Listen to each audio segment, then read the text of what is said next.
On the 2nd of February, Destination One presents their first event of 2013 as an iPay-per-view.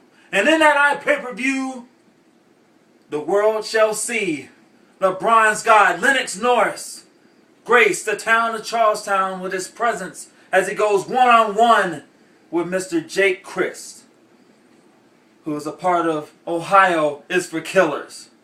Well, to me, Ohio is for peasants.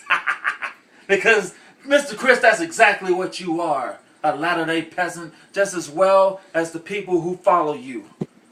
And I shall demonstrate on that night, when we go up into the Civic Center, that you are far and away beneath me as well as everyone else who will be watching.